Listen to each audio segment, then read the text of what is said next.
তবে ভালো গাছ করতে হলে গাছের গোড়ায় নিয়মিত সুষম খাবার দেওয়ার প্রয়োজন।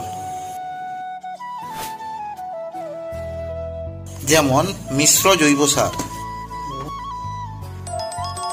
এই মিশ্র জৈব সার থেকে গাছ তার প্রয়োজনীয় নাইট্রোজেন, ফসফরাস, পটাশিয়াম এছাড়াও ম্যাক্রো এবং মাইক্রো নিউট্রিয়েন্ট গাছ গ্রহণ করে।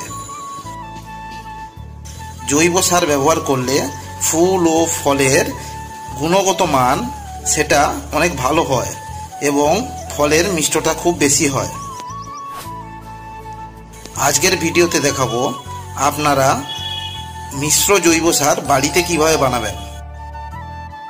নমস্কার, বীজ গার্ডেন চ্যানেলে আপনাদের সকলকে স্বাগত জানাই। চলুন ভিডিওটা শুরু করা যাক।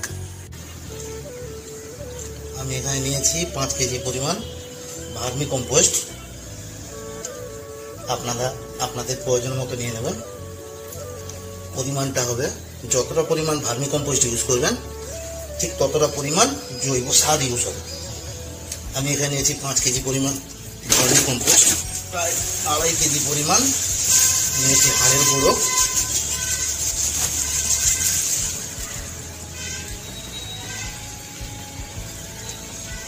এক কেজি পরিমাণ সরষা খোলের গুঁড়ো,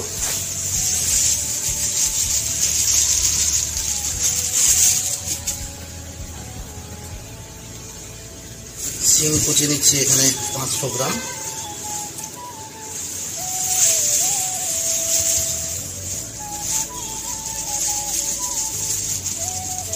আর বাদাম খোলের গুঁড়ো নিচ্ছি 500 গ্রাম। এবার এগুলোকে একটু ভালো করে মিক্স করে নেব। চ্যানেলে পরবর্তী আপডেট ভিডিও দেখার জন্য আমার চ্যানেলটি সাবস্ক্রাইব করে নিন এবং বেল আইকনটি দাবিয়ে দিন। এবং এর সঙ্গে কিছুটা পরিমাণ সাব ফাঙ্গিসাইড মিশিয়ে নেব, কোনোরকম ফাঙ্গাসের প্রবলেম না হয়।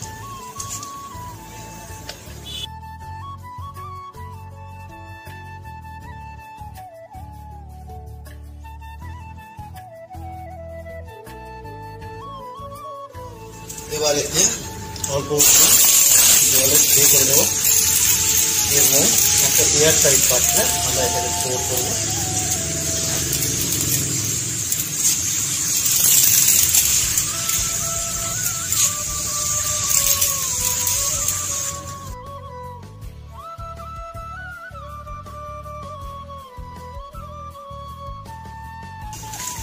এটাকে আমরা সরাসরি গাছের গোড়ায় দিতে পারি, কিন্তু তাতে গাছের খাওয়ার উপযোগী হতে অনেকটা সময় লেগে যাবে।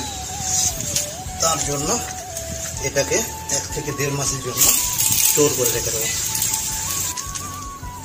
1 থেকে 1.5 মাসের মধ্যে এটি ডিকম্পোস্ট হতে শুরু করবে। তারপর গাছের গোড়ায় সুষম খাবার হিসেবে দেওয়া যাবে।